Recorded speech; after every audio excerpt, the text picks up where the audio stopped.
Alright, so I thought I'd do a video on how to arrange a tune for solo guitar, specifically for baritone guitar. Now, disclaimer, the techniques are exactly the same, doesn't matter what kind of guitar you're using, but traveling and my guitars and gear are in Chicago and I'm in Washington State. I have a baritone guitar, I have a cup of coffee, and I have Georgia on my mind. So let's explore it. And you definitely need to grab yourself a coffee. If you don't have one, you need to be drinking some good coffee while you watch this video. So go ahead and go do that. I'll wait.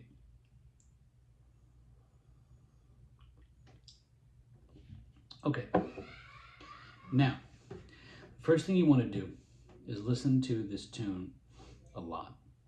Listen to really good recordings of the tune. You want to look for players that actually play the melody.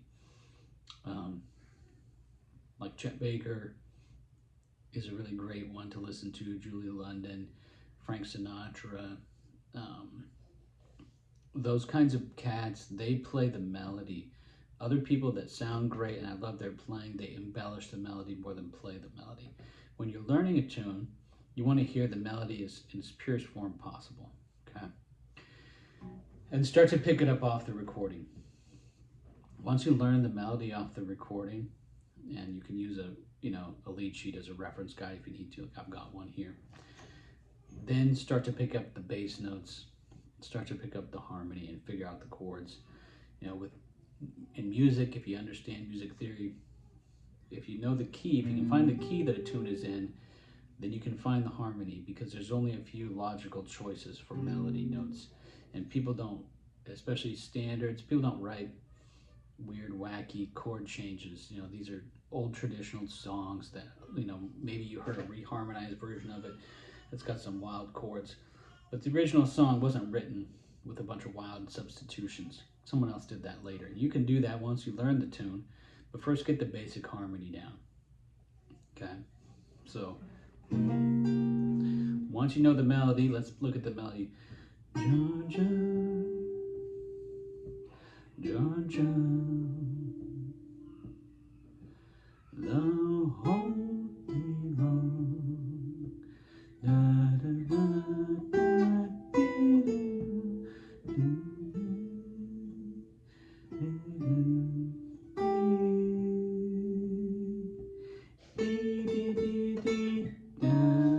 so that's the first phrase of the song. It repeats the beginning, then it has a second ending, and then we go to the B section. Okay, so if I was going to just accompany myself, Georgia,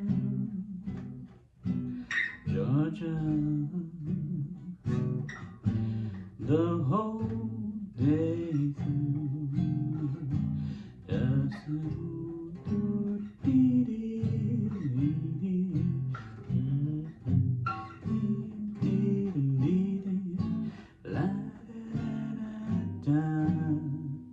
okay, and that last note in that first part of the A section, that's a big clue to you to use an augmented dominant fifth chord to bring you for a very strong resolution back to the one, which would be a major one in this case. Okay, so what are the melody notes in the first couple of bars? We've got A. Okay, so this is a baritone guitar, so it may look like I'm playing A to C, but I'm not. I want to make sure I mention this, okay? So with the baritone guitar, I've got an increased range of fifth below. E is right here, okay? This is my E, so I'm actually playing an E. Okay, so I'm going E to G, all right?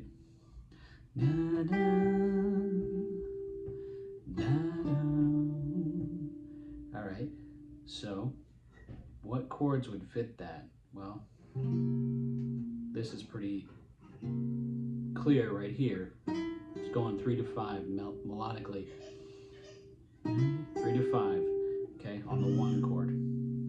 Then it's going 1 to 7, all right? And then we got this chord, okay, the 6th chord, and it's going 5, 7, 5. And when I say the numbers, by the way, I'm referring to the intervallic relationship of the notes to the scale 1, 2, 3, 4, 5, 6, 7, 8. That way, so 1, 3, I'm sorry, 1, 5. All right, so I would do this.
And then you go here. Okay.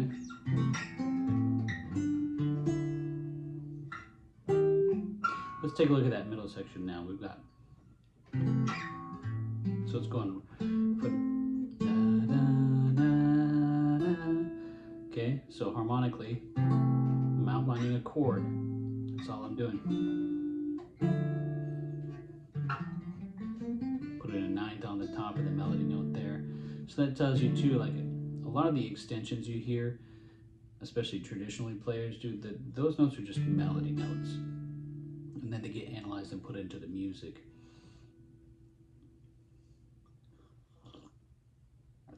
So.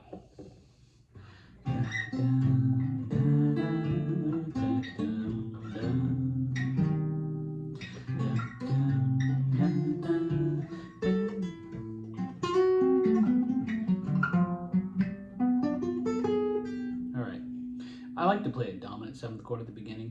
You could do that here. This is an easy place to grip it. It's kind of an F7 thing. You could do this, and I put the shell at the bottom, so I've got the 7 and 3. You can do that. Those two are good. Okay, or you can do this. If you want to do some more movement. You don't need to harmonize every note though. Chord melodies, solo guitar stuff. Okay, you could do that. You could do this.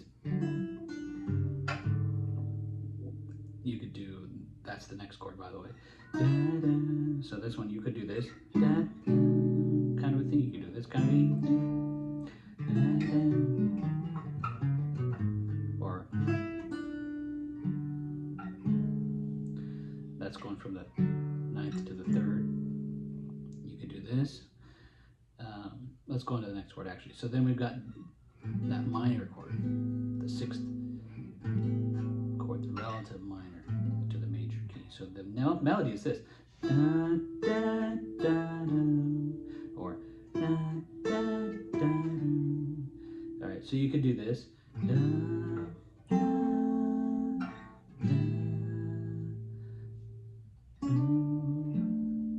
that's going on to the next chord. Da, da. So that minor chord, or you could do this. It's all right there in the one position. You don't have to hop around. You could do a little harmonic.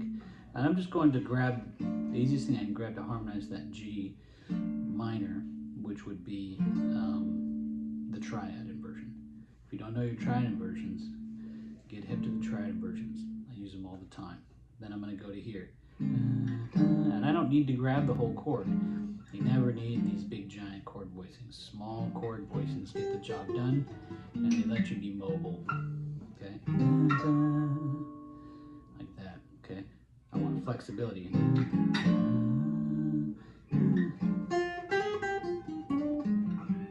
When I'm playing this or some crazy big thing, I have no flexibility. Alright? Looks cool. Gives you arthritis and gives you no flexibility.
So I hope that's helpful.